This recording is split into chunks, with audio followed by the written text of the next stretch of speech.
Morning, guys. It's week 4. It's an awesome day. Last day of baseball. Need the Orioles to win today. Need them to win to get the over bet. So looking forward. Suarez is going to pitch, and then he's going to let everybody pitch. He said yesterday to finish out the season. So today it's Soto, Dominguez, Coolum, and Webb to follow Suarez. Hopefully we win. Looking forward to that.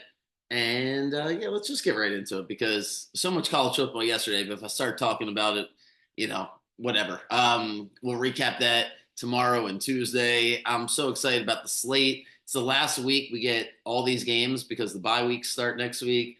So there's the Lions, the Chargers, the Eagles, the Lions, the Chargers, the Eagles. It was just escaping me.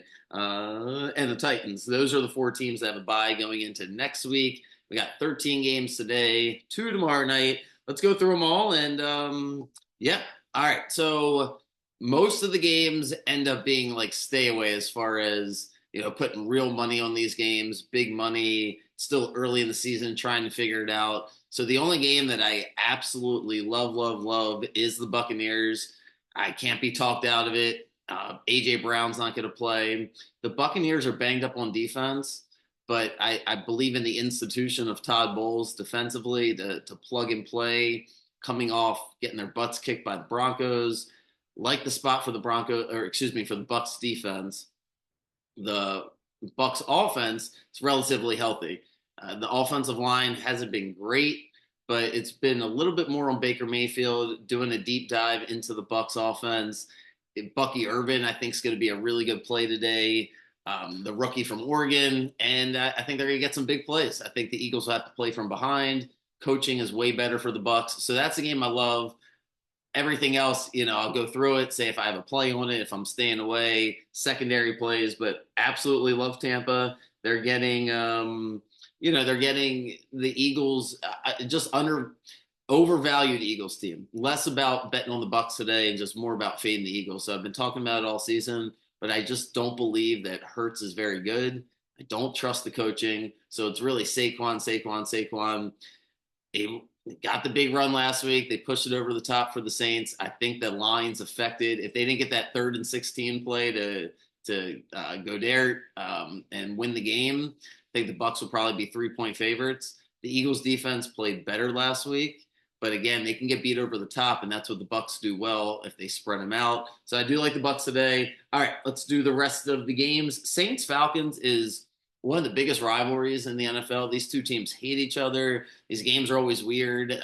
Just teams, hard games to predict in general. Everything's pointing towards the Falcons because the Saints, seem like it's kind of a fluke that they played so well offensively. Then they give a dud last week. They're banged up.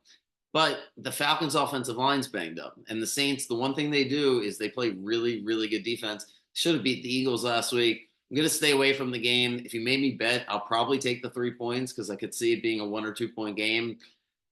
The Falcons really blew it last week. I'm down on how the Falcons played. They had the Chiefs multiple times, and they just could not put them away.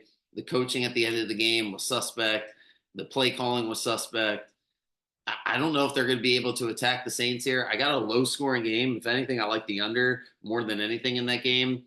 Both teams are probably going to run the football, try to make the other team make a mistake. Steelers Colts is definitely a heart bet, meaning I got to have the Colts. This is my biggest bet for this season, Colts and the Seahawks. Colts are 1-2. Steelers, we got to make the Steelers uncomfortable. So if the Steelers are playing a Steeler game, it's just a matter of time before they get a turnover and then a big play. That's been their recipe here the first few weeks. The Colts got to get ahead. This has to be a coaching. Steichen's got to draw it up. I like the Colts, but I don't love the Colts after what happened last week. Feels like it's a good spot for them. If the game was in Pittsburgh, I'd be very nervous. But the fact that it's in a dome and they get to hopefully draw up a couple plays and force Justin Fields and the Steelers to play from behind, I'd like to see that happen. Gonna go with the Colts, but don't absolutely love it. I do think that the Colts can stop the run. They stopped the run pretty good last week. I know they weren't great against the Packers. I think that might have been just more of a fluke. I think the run defense should be solid. So hopefully Fields makes some mistakes. Jaguars Texans is a strange game when you're looking at the number because it keeps going down, but you keep asking yourself who wants to bet the Jaguars. So I think the reason why the number is getting closer and closer, it's at 5.5 this morning, is because the Texans make a ton of mistakes, and the Jags match up pretty well with the Texans. So to give more than 4 or 5 points here with the Texans at home, they just haven't looked good this year. They struggled all three games, really. They're 2-1, but they've struggled all three games. They got killed by the Vikings. They didn't play great against the Bears, but they were able to win. And they didn't play great against the Colts, but they were able to win. I'm high on the Texans team. I think most people are. It is a desperate Jaguars team. It's a rivalry. These games were great last year and close. I'm going to stay away. If you made me bet, I'd probably take the Jags. I think it's contrarian to go with the Jags. I know most people just want to take the Texans here. Not, I wouldn't be shocked if the Texans blew them out. So ultimately, it's a stay away. I wouldn't feel comfortable betting the Jags here. I'm just not. I think the Texans just need some time to get into some rhythm. So it wouldn't shock me if it was a back and forth game. A lot of points. I think Lawrence will play well. So that would be my bet is Lawrence plays well. And what that leads to is most likely a 50-50 game at the end. Staying away from that one. This one I feel pretty good about. The Packers are -3. Love comes back. They get the Vikings at home. Vikings are due for a dud of a game. They go to Green Bay. So now they're outdoors. They've been playing in the dome. They look great. I mean, they whooped the Giants in week 1, then they whipped the Niners, then they whipped the Texans. So they're the league's best team based on points. But I just don't think it's a great matchup there against Green Bay. I think Green Bay's better all across the board. Feels like it should be a 4.5, 5, maybe even a 6 point spread. Love comes back. Hard to expect. That's why when I say I love the Bucks and I'm going to bet real money on them, and I like the Packers, I just haven't seen. Love's coming off the injury, so little dicey there. But I like the Viking. I like the Packers defense to stifle the Vikings. Got the Packers there -3. But if you're going to bet these games and they're -2 or 3, I'd eat the money line. Whether it's the Falcons over the Saints, Packers here over the Vikings. The Texans is a little too rich, right? Now you're paying 225. But all right, next game, Bengals Panthers. I don't like betting to say a team just can't go 0-4. A team can't go 0-5. You start doing that, and that's not really a sophisticated analysis. The Bengals don't look good. Their offense looked good last week. I think that regresses this week against Carolina. I got the Panthers plus the points. Maybe the Bengals squeak it out at the end. Wouldn't shock me if the Panthers win. Panthers defense is going to be pretty solid here against the Bengals. They match up well against them. They're going to be able to get pressure, I think, up front. And the Bengals offense played well last week, but I thought that was also a poor reflection of the Commanders. Very vanilla defense. Thank God the Commanders offense was so explosive, so I got the win. But I think that this game's like an ugly game, a tighter game. I like the under in this game. It's 47 points. I just think that's too many points. Bengals on the road. It's just funny feeling here. The Cincinnati's year from hell. I like the Panthers to cover. Not enough to bet it because it's the Panthers, but certainly would not put like the Bengals in a teaser here and just automatically think they're going to win this game. So like the Panthers, don't love the Panthers. I have a similar feeling with this game here with the Rams at the Bears as far as just a dome team, or like they're not the dome team. That was the Bengals are just going on the road with the other dome team, the Vikings, excuse me, against the Packers. This feels like the same spot here with the Rams going at Chicago. Stafford's played in Chicago a bunch of times, but a lot of the Rams players used to playing in the dome, haven't played in Chicago. Weird that the Bears are favored by 3. I tend not to analyze the line too much, but if you look deeper into these metrics, a lot of things the Rams do well, the Bears counter pretty well. I think the Bears are gonna. It comes down to, can the Bears just get some points on the board and let the defense cook, because the defense is really really good. Don't staying away from this game, but my gut tells me that the Bears, it's just a tough spot for the Rams. Just playing an emotional game with the Niners. Got to go all the way to the East Coast. Tough spot for them, but I don't like the Bears coaching enough to bet the Bears. Usually, with a big coaching discrepancy like this, with McVay for the Rams and Eberflus for the Bears, I'd be all over the Rams. I just don't like the spot. It's one of those during the regular season this happens where you're like, man, if it was just a completely different situation, I would go with this team, but that's why it's gambling. You're not just betting, it's not a video game, right? A lot of things come into factor here, and I gotta stay away from that. Broncos, on the other hand, I think cover here against the Jets. I'm curious how this game plays out. This is probably the game that I wanted to take the Broncos last week against the Bucks. I thought it was a good spot. I think it's again a good spot. I think they're the type of team where they're hard to prepare for because they have so much different personnel. I was looking at, all the running backs and tight ends and receivers that Sean Payton's using. They're not dynamic on offense, but they are hard to prepare for. And the Jets, I want to see what happens when they're uncomfortable. They weren't. They were super comfortable against the Patriots. Long drive after long drive, blew out the Patriots. I think the Broncos can make this game uncomfortable. I don't think it's really high scoring. Maybe in the second half it gets there. I think in the first half it's just ugly and the Broncos hang around. The Broncos stayed on the East Coast. They're way better coached than the Jets. I don't like Sean Payton personally, not a big fan, but coaching wise, I think he runs circles around Saleh and the Jets. The Jets defense overvalued coming off of last week. I thought the Patriots just could not protect. I think the Broncos will do a better job.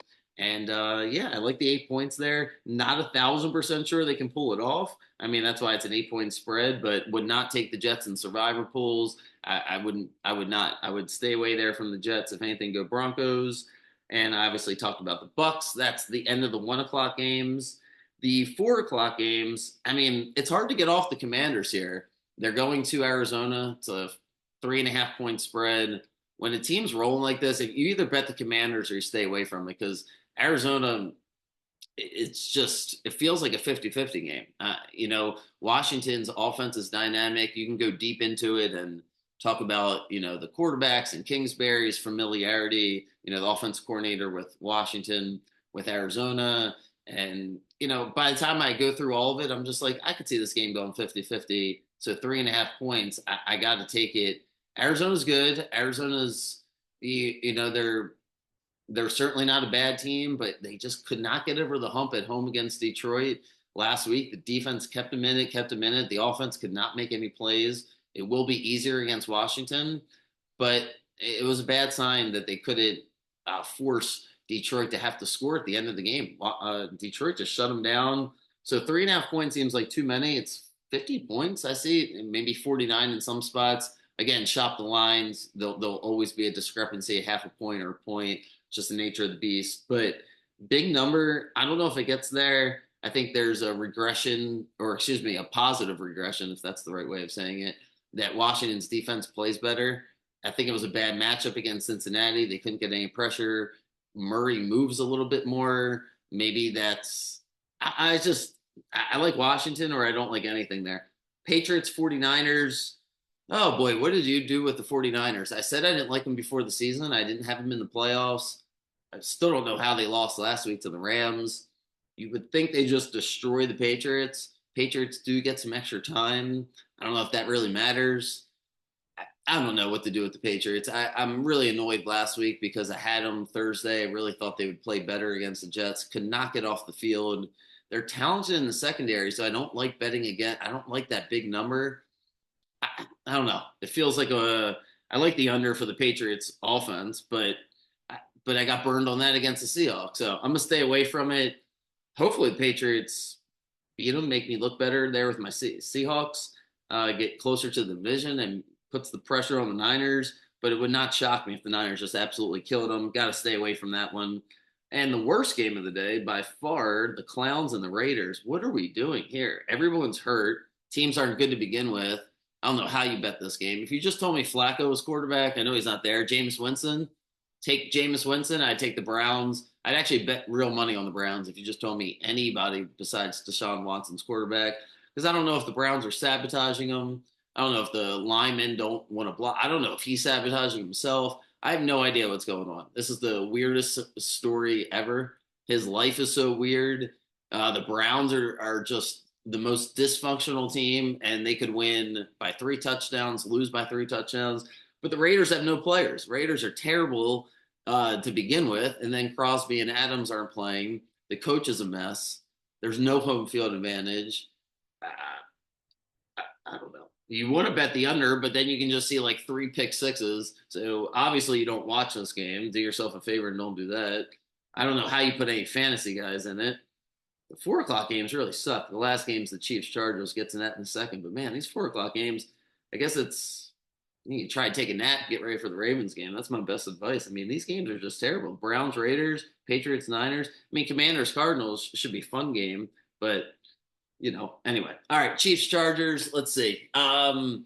This game screams to me like take the Chargers, take the Chargers, but I can't bet against the Chiefs. Just the way the rule, it's just a rule. It's written down. It's in pens and marker. Not doing it. I don't care if they're 40-point favorites. Never doing it. Just not doing it. It's not worth it. There's other things to do in the world than sit there and watch a football game and bet against Patrick Mahomes. Not doing it, but not taking the Chiefs here this week. Tough spot for the Chargers, obviously, because the Chiefs are the Chiefs and they haven't really played great. You would think they could put together, a big game, or they're due for a loss. Kind of hard. And the Chargers beat up. That's why it's a tough spot. They don't really want to play the Chiefs right this second. Star safety Derwin James is hurt, or excuse me, suspended. And Herbert's banged up. He's going to play. But this Chiefs defense has been good. Got to stay away from that game unless you really, really, really like the Chiefs. Then bet the Chiefs. But yeah, that's what I got for the day games. Wanted to spend. Give me a second here.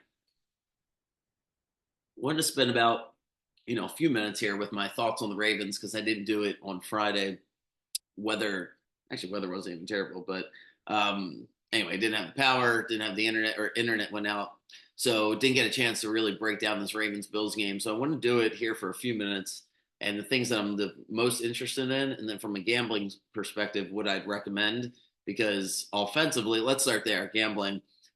I don't know where you bet the Ravens besides betting Derrick Henry right this second. I don't know where the ball's going. I don't know what happened to Likely.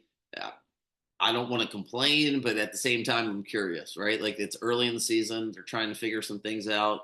They have a lot of different personnel going on. But tonight's a game where if you want to bet, if you're comfortable that the Ravens are going to win this game, nothing's going to change from last week as far as the focus has to be running downhill with Derrick Henry. Has to be getting him to touch the ball. His value is going to still be, it's undervalue. Basically, if he's got a good game, then you're going to hit your prop bets as far as rushing yards, him to get a touchdown, all that kind of stuff. So offensively, I'd bet Derrick Henry. I don't know how you bet anything else. I was dead right about Likely week one, and then he disappeared. Excuse me. I thought he would get the ball, but he just didn't. So on the that's not the most interesting thing, to me tonight. What's more interesting is when the Bills have the ball, because when the Ravens have the ball, it's I don't really know exactly what's going to happen. I know what I think should happen, but Lamar is so unpredictable that it's just going to be fun no matter what. So from a fan standpoint, it should be totally fun when Lamar has the ball. From a defensive standpoint, it's fascinating to me what is the identity of this Ravens defense, because right now the identity is really dynamic, talented, but can't hold a lead, right? Like that shouldn't be the identity of the Ravens defense. That's got to change. They're either going to have a lead tonight in the fourth quarter and have to make a stop against Buffalo, or they're going to play so great that the game will be put away. That's what that's what I'd like to speak into existence, because I don't see Buffalo coming in here and just beating the crap out of us. Like that doesn't seem like what can happen, but it does seem like it to be a back and forth game. And in the fourth quarter, can we get a stop? This is the Roquan, Trenton Simpson, Zach Orr, the linebacker turned defensive coordinator. The linebackers in the Ravens are the best linebacker. We always have the best linebackers. We're always in the top 3, 4 just personnel linebackers. The game's changed. Obviously, it's more throwing, but this year it's a lot more running. Buffalo's going to come in here and run the football with James Cook, and they're going to let Josh Allen cook, right? Like that's just going to be their offense. And how can the Ravens stop that? I have no idea, but we do have the best chance out of any other team to stop it. Maybe besides the Chiefs linebackers are really good, but our linebackers are great. And this is a game tonight where when you invest in Roquan, the secondary should be good enough to hold up to the point where Allen it's got to be improvisation, right? He's got to improvise. I don't see Buffalo's receivers just beating us 1-on-1. I see him running around in the pocket. And can we avoid the illegal contact? Can we avoid the roughing the passer? Can we avoid the stupid penalties? And then can you stop Allen from getting 7, 8 yards when he needs it on 3rd and 4, 3rd and 5? Buffalo doesn't have the identity quite the way that you would want a championship team to have it, meaning their identity revolves around Josh Allen. I think the Ravens' identity is stronger because Derrick Henry in the run game is stronger than Buffalo's, but their Buffalo's run game is pretty good. Like they're going to test it. I wouldn't be surprised if they go a little no huddle. The way to trip up the Ravens defense is to be able to establish the run. If you can't establish the run, then it seems like the only thing you can do is come back when it's 28-6.